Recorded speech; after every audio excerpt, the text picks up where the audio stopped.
Hello guys, welcome to our channel. आज हम class 12th के फिजिक्स का chapter number 1 electric charge and field का एग्जाम्पल नंबर 1.1 करने जा रहे हैं। लेट्स रीड द क्वेश्चन में हमें क्या बोला है। इफ 9 इंटू 10 की power 9 electrons move out of the body to the another body every second, how much time is required to get a total charge of 1 coulomb on the other body. तो देखो इस question में हमें सबसे पहले क्या बोला है कि मान लो यहाँ पर क्या है, दो बॉडी है। एक बॉडी मान लो ये है और एक बॉडी मान लो ये है। तो वो क्या कह रहे हैं कि एक बॉडी से 10 की पावर 9 इलेक्ट्रॉन जो है ना वो ट्रांसफर हो रहे हैं एक बॉडी से अदर बॉडी एवरी सेकेंड। ठीक है, एवरी सेकेंड यानी कि हर एक सेकेंड के अंदर 10 की पावर 9 इलेक्ट्रॉन जो है वो पास हो रहे हैं इस बॉडी से इस बॉडी के अंदर। देन दे आर आस्किंग, वो पूछ रहे हैं कि कितना टाइम रिक्वायर होगा अगर मुझे इस बॉडी में से इस बॉडी में 1 कूलम का चार्ज भेजना है, तो कितना टाइम मुझे रिक्वायर होगा, हमसे ये पूछ रहा है।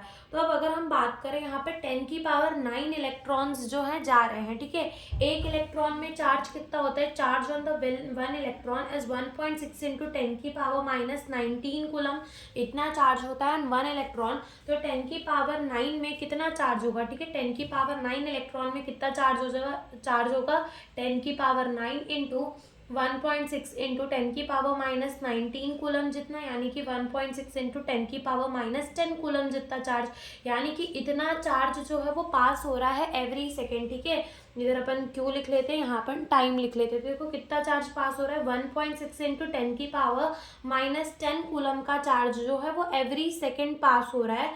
ठीक है, तो वो हमसे क्या पूछ रहे कि 1 कूलम का चार्ज जो है, ठीक है, 1 कूलम का चार्ज जो है वो कितने टाइम पे पास होगा, कितने सेकेंड में पास होगा, हमें वो बताना है। तो इसको क्रॉस मल्टीप्लाई कर देंगे तो ये क्या हो जाएगा, देखो यहाँ से हमारा ये तो 1 सेकेंड ही हो जाएगा, ऊपर ये भी कूलम में ये भी कूलम में, तो ये हो जाएगा हमारा 1 डिवाइड बाय 1.6 इंटू 10 की पावर माइनस 19, यानी कि सॉरी 10 की पावर माइनस 10। ठीक है, तो यहाँ पे जब हम डिवाइड करेंगे तो हमारा आंसर आएगा 0.625 इंटू 10 की पावर 10, और हम इसको कैसे लिख सकते हैं 6.25 इंटू 10 की पावर 9 सेकेंड, इतना टाइम लगेगा। ठीक है, 1 कूलम चार्ज को ट्रांसफर करने के लिए एक बॉडी से अनदर बॉडी के अंदर। अब ये तो सेकेंड में है, इसको ईयर में कन्वर्ट कर लेते, तो कैसे ईयर में कन्वर्ट करेंगे, देखो इसको ईयर में कैसे कन्वर्ट करेंगे, 6.25 इंटू 10 की पावर 9 सेकेंड है अपॉन देखो 365 डेज। ठीक है, 365 डेज होते हैं एक साल के अंदर। ठीक है, 365 डेज होते हैं, एक दिन के अंदर 24 घंटे, और एक घंटे के अंदर 60 मिनट, और एक मिनट के अंदर 60 सेकेंड।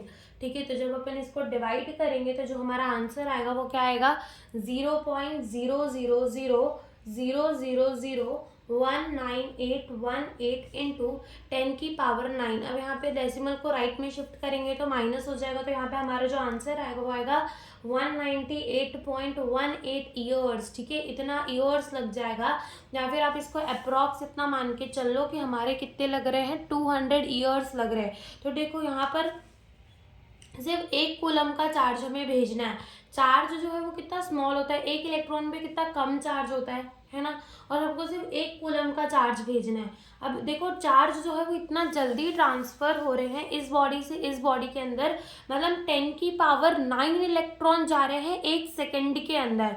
सोच सकते हो कितना फास्ट जा रहा होगा, है ना, 10 की पावर 9 इलेक्ट्रॉन इन 1 सेकेंड। ठीक है, तो फिर भी अगर हमको एक कूलम का चार्ज भेजना है इस बॉडी से इस बॉडी, फिर भी कितने 200 साल जितने लग जाएंगे।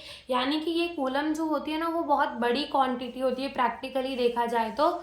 बस यही हमसे इस क्वेश्चन में पूछा था। Thank you for watching the video.